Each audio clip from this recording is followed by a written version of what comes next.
We're waiting for the notification, but we are almost, it's just loading. And thank you all, I'm very honored. And we're getting, okay, I'm getting the notification now. Yes, sir. Okay, excellent. I want to thank everyone for tuning in to a special edition of Off the Record. We have a great couple this evening that is going to give us a great history and information and inspiration about their love story and about love and marriage and the importance of that in general. I want to thank Student Minister Robert Muhammad and his wife, Sister Fudia Muhammad. Thank you all for coming on. Thank you. Thank you so much, Brother Joshua, for having us. It's an honor to be on your program. Yes, ma'am. Thank you all. Thank you all for watching. Walaikum salam, Miriam, peace, Naima, and thank everyone for tuning in this evening. Well, the first question I have for you all is who decided to make the first move to show that they were interested in the other party? Well, the standard that we were given, in the nation was that, typically it's the brother that makes the move and he puts in his courtship papers. Yes, sir. I will say this, it wasn't a dry move, Brother Joshua. And I knew that she was interested, so I wasn't rolling the dice. So praise be to Allah. Yes. Okay. And brother, if I can just add to that, I remember knowing that he was going to ask the court, and there was a delay, and I was wondering what was going on. And I remember my student MGT captain telling me, he said, "Sister, you can ask the court him, right?" Yes, ma'am, but no, thank you. I said, I think that, there may be something going on, but I preferred for him to pursue me. So if he never got whatever the holdup was cleared up, we may not be here today because I was not going to ask. Yes, ma'am. Yes, ma'am. And Brother Minister, how did you know that you wanted to court your wife? Well, it was, I think, a mutual attraction. When you get to a certain stage in life, you're not only attracted to someone physically, but their spiritual aura and their being and their personality and their characteristic. You find an attraction there. And once you find an attraction there, I think for me, it was that driving force. And she was extremely interested in the Nation of Islam. She had just gotten registered, and I could see how studious she was, and that was attractive to me as well. And so her discipline and all of those things attracted me. And I didn't know until I remember becoming attractive and talking to her, and I said, I might want to go down this road, Yes, sir. It was through associating with her during mosque events, and just different things that kind of opened the door and gave me a signal that I was ready. Excellent. I'm coming to you, Sister Fudia. Walaikum salam, Sister Minerva, and walaikum salam, Sister Latasha. Sister Fudia, what was it about Brother Minister that made you want to accept his courtship papers? Yes, sir. At the time, I believe he was a lieutenant and just became a first officer. And one of the things that I saw was his discipline, but also his relationship with the brothers. He had this way of just being very real. He could be very real and direct with the brothers. And at the same time, after that, they would, if he has to be strict with them or discipline one of the brothers, then turn around and they look like, nothing happened. They could just be brothers again. And so that ability to speak truth without tearing up a relationship was very attractive to me. But Brother Robert was just a top soldier. He was top soldier in everything. final calls, just everything, charity. And so that really was appealing to me. I came into the nation 19 years old, and we both climbed through the ranks pretty quickly as far as posts. So I became a officer as well, the MGT captain. But so I was always attracted to the teachings of the Honorable Elijah Muhammad, is spreading those teachings, and just really wanted somebody who was compatible, who really wanted to work and really had a true love and passion for these teachings. Excellent. And thank you all for watching as well. What was you all's first date like? I remember it like yesterday. Okay, yes, sir. Yes, sir. She invited me to dinner, and we were escorted by my biological brother, who was the student minister at the time, and his wife, my sister-in-law at the time, and we went to her place, and she made dinner. And, you know, after already being interested and attracted to her, the dinner just, you know, it took it over the hill. So that was the first date, and we had dinner together. She made dinner and she put on the best. So I was hooked at that. I was hooked. I was ready. So I remember it like it was yesterday. Yes. Excellent. Sister Fudia, I'm coming to you. I want to follow with you, brother Minister. Fettuccine Alfredo. Fettuccine, yes, sir. Yes, sir. Okay. Now, Brother Minister, you said something earlier that I wanted to follow up with before I come to you, Sister Fudia. You said at some point in your life, you just know. And it, like, at what point is that? Like, how do you know there's a point in your life where you're saying this is like, did the switch go off? Like, what made you be like, okay, this is the point? I'll say this, that, you know, in a traditional sense, like, you know, you get ready for things. I would never advise an individual, if he doesn't have his finances together, if he doesn't have his own place, if he's never been on his own, there are just certain things that as a young man, you have to prepare for. Yes. You know, there was a time that young men couldn't wait to prove that they were a man by taking on a woman in a marital relationship.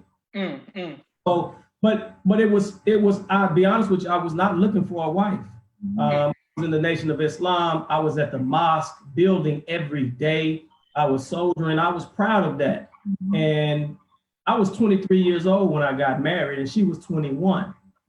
And, you know, knowing our society and how we were raised as a young Black male, nobody encourages you to get married at that age. Yes, sir.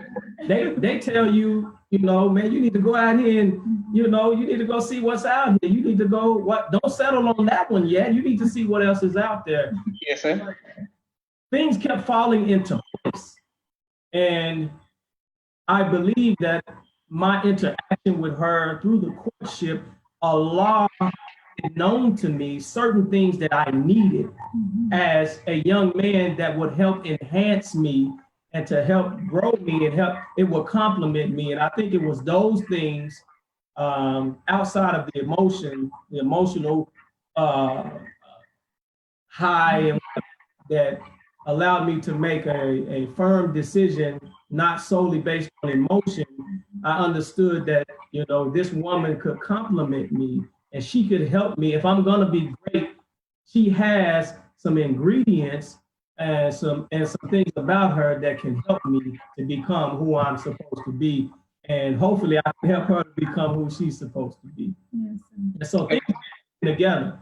And here we are, 22 going on 23 years later. Praise be to Allah. Excellent. Now, Sister Fudia, what was it? Okay, I want to make sure I answer this question. Who said I love you first? Who said I love you first? I'm certain, you know, brother, are we gonna argue on this on live Facebook? I don't remember. I'm certain it was him, brother. Okay, yes, ma'am. Yes, ma'am. Brother Robert, who said, I love you first. And I just want to clear up one tiny thing. he said he came over to my place. I didn't have a place. I lived with my mother at the time. So he came to my mother's house, but I took over the house that day in the kitchen. I moved straight from my mother's home into our apartment together, our first apartment together. But I do believe that that it was him, and if it was me, because I really don't remember exactly, but that's just the feeling that I have. But it was said back immediately, whoever said it first. So we were both there pretty much at the same time. Praise be to Allah. Sister Latasha, praise be to Allah. Sister Teresa, walaikum salam, ma'am. And thank you all for watching and continuing to watch. They said they are so happy. It's an inspiration. That's what Latasha said. Excellent. Now, Sister Fudia, yes, as far as your parent or your mother, how was it introducing Minister Robert to her, and how important was it for you to have her blessing with him? Yes, sir. It was really important. I really did want my parents' blessing. And they were very trepidatious, though. And I understand that, because at the time, again, like he said, I was 21 years old. I was in college. And during our courtship process, I made a big mistake and I withdrew from college. And so they didn't take him in a good light, because it appeared to them that I was withdrawing from school because of him. I wanted to be a wife and a mother.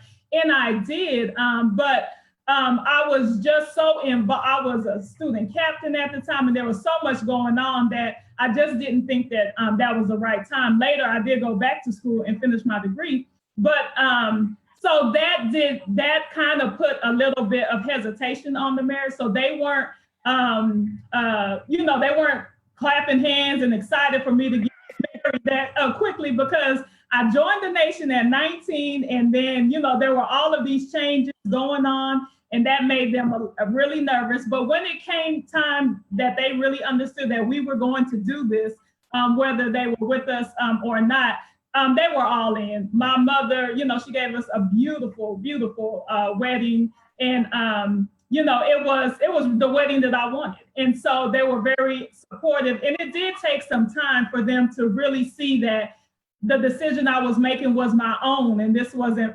Farrakhan, brainwashing me.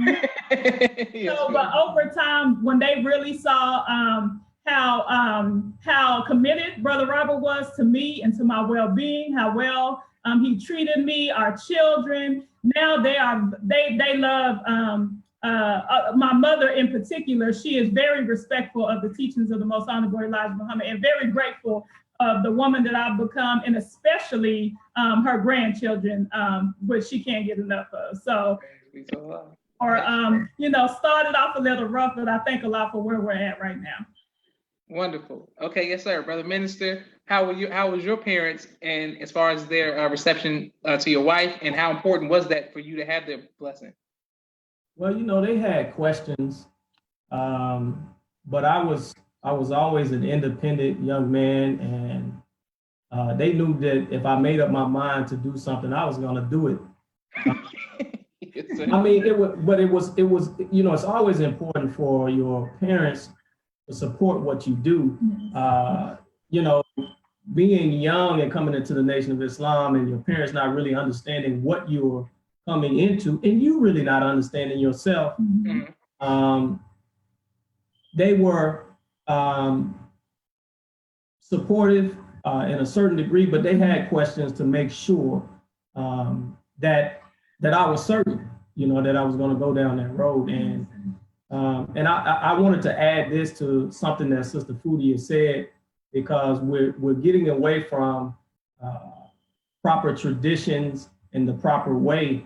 But you can imagine if her family, if her mother and her father had difficulty accepting that, what was I able to do, and was I courageous enough to approach them and come to them and ask for their daughter's hand in marriage, be willing to receive whatever questions and whatever response that came from that. And I had to endure that. They weren't vicious, but they wanted to make sure they questioned. They brought family members in something to question me, as my intentions were with their daughter. And so I'm grateful for that because I had to stand on my own 2 feet, and I had to. It made me to understand to a degree what type of individual I was to stand up to that. Because I could have just said, "Man, I don't have to talk to y'all." Yes, sir. Yes, sir. You know, this is between, but we didn't do that, and because we studied the way that the Honorable Minister Louis Farrakhan and all of his relationship lectures, we studied that way and that blueprint, and we followed that. And by the grace of Allah, we were able to stand firm in our desire to unite. Yes, sir. Okay, excellent. And thank you all for watching. Brother, Sister Teresa, all praise to Allah's beautiful testimony. My sister Naima says, that's beautiful. Brother Daniel from Chicago, that's an example of Muslim love, marriage, unity. Excellent. How did you propose, Brother Minister? How was that? It was like 23 years ago. I remember.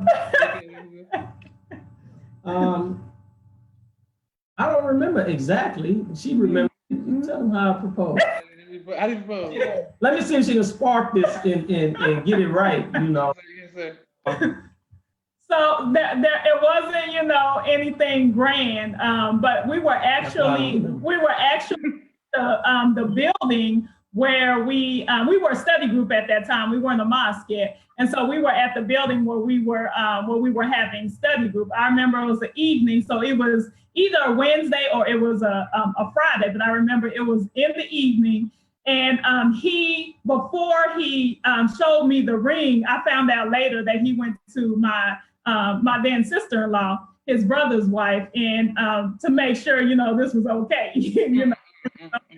And so, but we went to the hallway. It was around the corner, but it was in the meeting area where no one was there. And we just walked around the corner, and then he said, "I had something to ask you." And then he got on one knee. Oh, okay. And he asked me. You don't know about that, bro. He did all of that, typical stuff. He got on one knee and he said something very beautiful. I don't remember word for word, but I remember just seeing that ring and knowing those words were coming and very anxious to say yes. And so that's how he proposed. Okay, excellent. Brother Minister, what has been your greatest trial in your marriage, and how did you overcome that?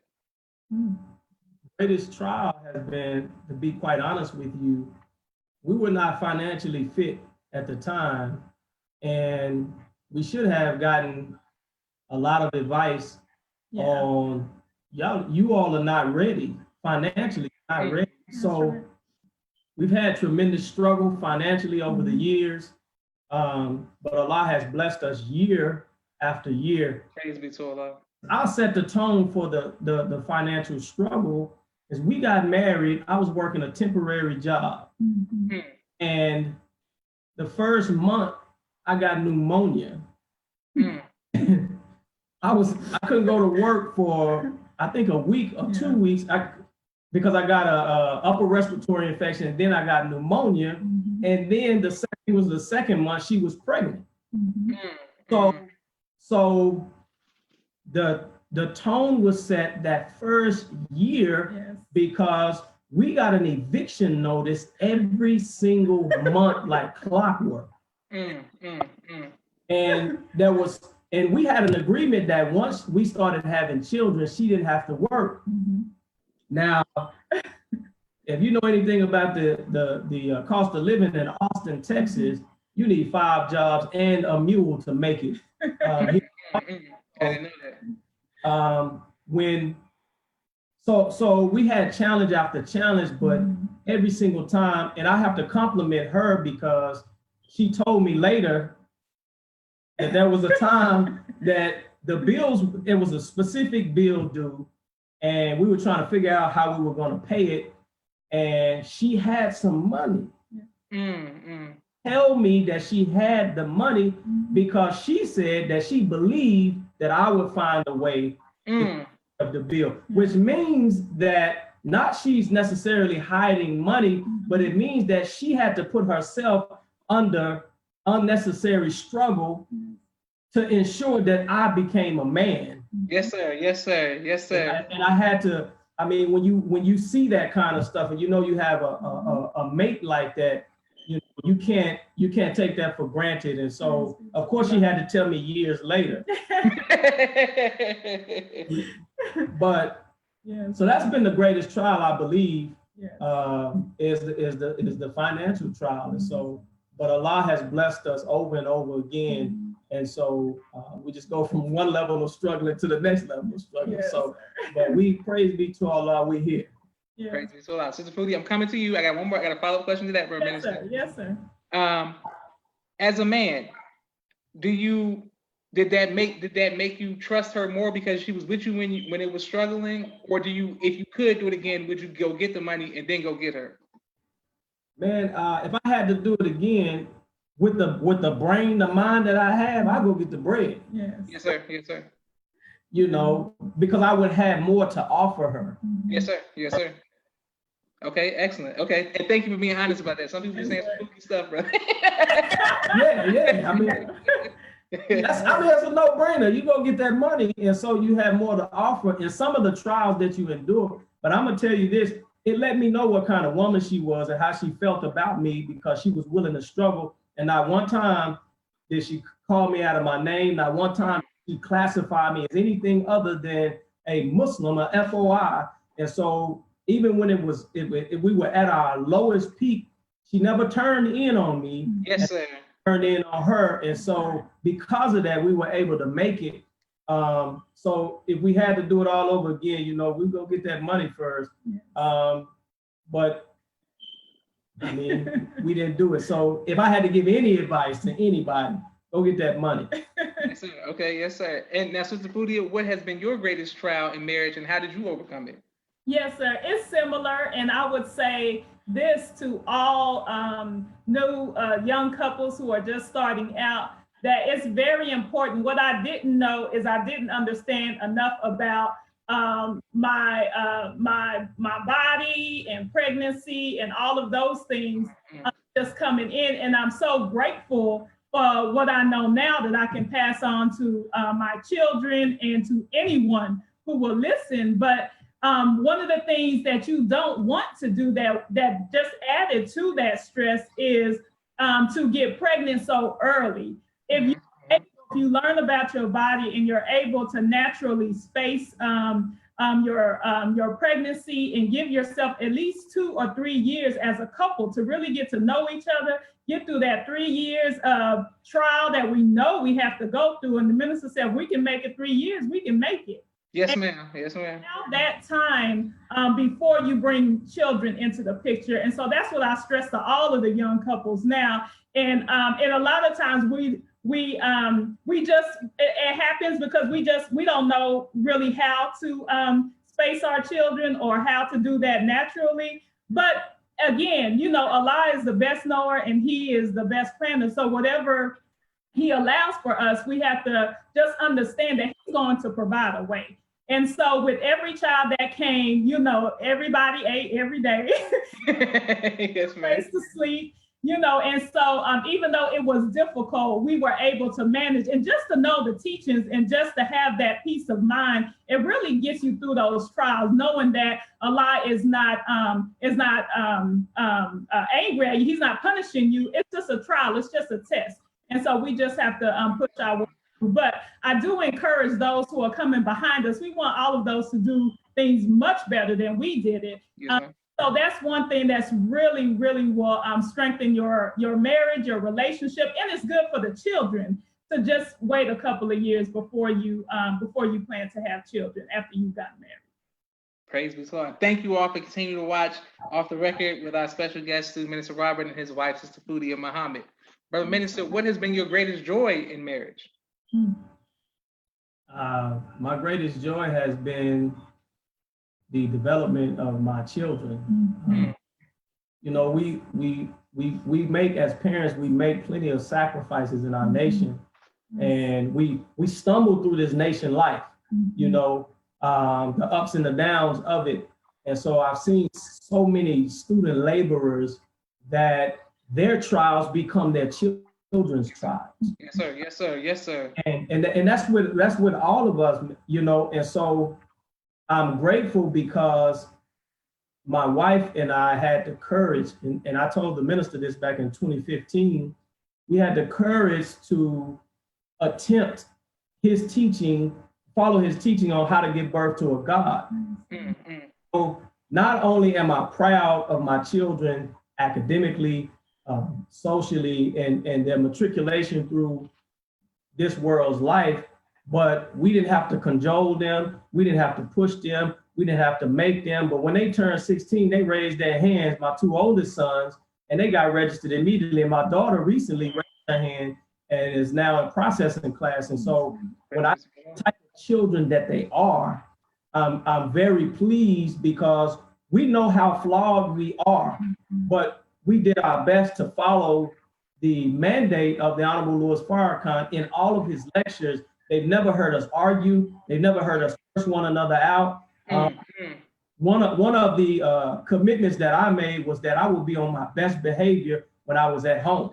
And if I could be on my best behavior at home behind closed doors, it would make it more easier for me when I went out into the public. And so Allah has blessed me and has blessed us to shield our children from some of the struggles and some of the pain of growing in this nation. And instead of having dislikes, engrams, and those types of things from being attached to their nation, they love and they want to participate on every level. And so I'm to Almighty God, Allah, I can never thank him enough for my wife, for spearheading that as a mother. And so there was never one time I came home and she was watching the stories and the children running around dirty and so, yes, sir. It helped me as I was struggling and sometimes working 2 full-time jobs to understand how important it was that as a man for me to bring resources home so that she could make a home and a world for our family. And so my greatest, and that is part of my aim was to produce children that would love Allah, would love the Honorable Elijah Muhammad, the Christ, the Honorable Louis Farrakhan, and deliver them to him to help him to build the nation. And so, so far, our word has been bond. So that's yes, sir. Excellent, excellent. And Sister Fudia, what has been your greatest joy in marriage? Yes, sir. I would have to agree, but in addition, just that the two of us have been able to, to be in a post that he's in, and I think any sister who has a minister as a husband or even a laborer as a spouse, it is very difficult. It is a trial, and you have to be careful, because you can't be as free with the sisters and sharing, how we share what's going on, because that's the student minister, Yes, ma'am. There are a lot of things that you can't do as easy, but I really just thank Allah that even on with him, I think he's been on the post our entire marriage. No, he has been on the post our entire marriage. Officer, he captain, now minister. And I'm just so grateful that it hasn't hurt our relation, our bond to each other. That struggle that he has to go through, it hasn't in any way made me feel ill about the teachings or the believers, anything, but you can see the stress on him, and he tries to keep as much as he can away from me, but that it's there. And so I'm just so thankful that my greatest joy is that we still love these teachings, if not more than when we first came in. Every year, it's for us, it's just we grow closer and closer to one another and to getting close, becoming one with Allah. But when you see the children, I remember, and I did mention this in my book, but I remember saying a prayer to Allah before I was married, when I heard how to give birth to a God. And I asked Allah to bless me with believing children. I wanted children that believe. And I said, if I was going to give birth to wicked children or evil children or devil or whatnot, then I don't want to be a mother. Yes, ma'am. Yes, ma'am. And I don't even know to this day if that's a proper prayer, and it's not a supplication I'm telling other people to say, but I was sincere and I meant that. And so I'm just so grateful to Allah that that He has allowed us to be in this difficult position, but still not you don't see that you don't see the stress on our children. They love Islam, they love the teachings of the Most Honorable Elijah Muhammad.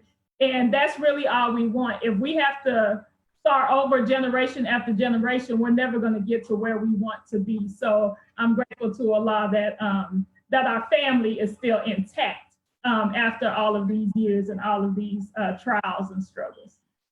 Wonderful. Praise be to Allah. I want to let everybody know this podcast is sponsored by my sister Miriam's book, ABC I Love Me, on Amazon. My brother Politically Oppressed and his street premiere, they do video editing. And my second children's book, Cleopatra, which is on Amazon as well. Sister Fudia, what is the name of your book so we can make sure we go out and support that?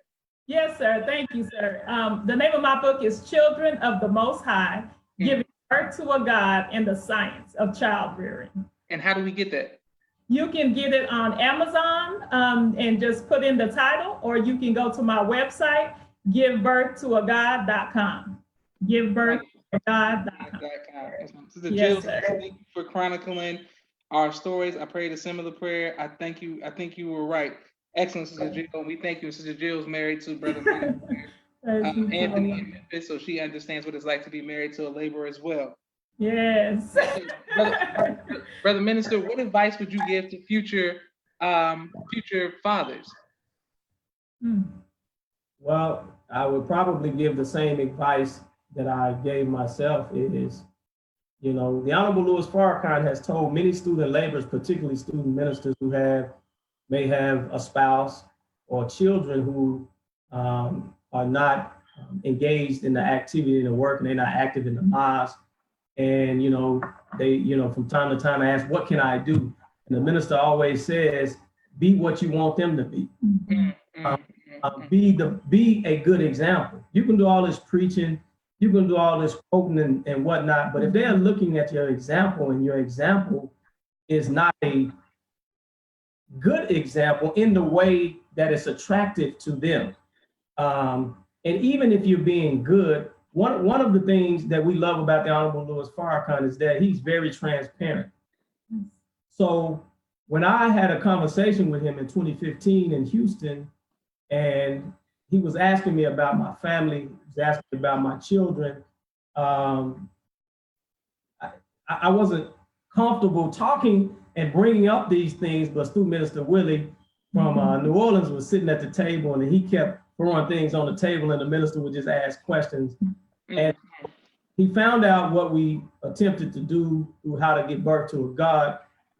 And he was very emotional about that. And he asked how long I had been married. He dropped his head and he looked up and he was emotional. He said, I would love to have you as one of my ministers. And so I couldn't understand why he was emotional about, and he said that this was the first time anybody had ever come to him and said that they had got that body of knowledge and tried it, and these are the results. And he said until now. And so, but it later came to me, Student Minister Willie sent me an article, an interview that the minister did in the Essence magazine called The Price of Faith. But in that article, he talked about his total dedication to the work, and is, in his words, his failure as a father and his failure as a husband. And so our student regional captain this past Day of Atonement said that he was blessed to be in the room with the Honorable Louis Farrakhan, and mid-conversation he stopped and he said, Allah has blessed me with the greatest gift, that after all of these years, he's returned my family back to me. So what I would say is that, we got to follow the hierarchy: God, family, nation. Yes, sir. There is no nation without a family. Yes, sir. no proper family without the core of that family being Allah. And so back to that point is that, we have to be the greatest examples that we can be in the family construct. A lot of times labor takes you out of the family construct and you belong to everybody else to a certain extent. And sometimes we are driven when we misunderstand the minister's example that he shares with us, but he shares with us his mistakes so that we don't have to make the same mistakes and we can do better. And so just be the best example that we can. And that I believe that will increase, if we model the right behavior, that will increase the probability that our children will be greater than us and more righteous than we are. So that would be the advice that I would give any father. Be what you want your children to be. Praise be to Allah. Thank you very much, Sister Jill. Thank you all. A lot of people saying thank you for your transparency. They're learning a lot of lessons. Thank you, Sister Teresa. Thank you, Brother Daniel, and thank you everyone else who was watching. Okay. Well, Brother Minister, I said I wasn't going to keep you all longer than 30 minutes this evening. Would you all ever come back for a part 2? Oh, absolutely. Excellent. Well, we want to bring you all back for a part 2, and I want to thank you all for taking time out of your busy schedule, and thank everyone for watching this evening. Yes, sir. Thank you, my brother. It's an honor and a privilege to serve and to provide some type of information on your platform to share some of our stories. So thank you. Yes, sir. I just want to say one last thing. I'm very inspired by your family, from your photos, from your everything. Like when I saw you, your sons and everything, I was like, man, that's beautiful. And they're with y'all in the mission. That's very inspirational, man. I know it's hard out here to get children to do it, and that's beautiful that y'all doing it. Yes, sir. Thank you, sir. Brother Joshua, we really appreciate your words and you just allowing us to be on this platform. You're doing a wonderful job. You're touching a lot of people, brother. Right. And I love that you have so many different categories and topics that you deal with across the spectrum, and any opportunity just to spread the teachings of the Honorable Elijah Muhammad, we're so grateful for. So thank you again for having Thank you. Thank you. That means a lot to me. Assalamu alaikum. Wa alaikum salam. Yes, sir.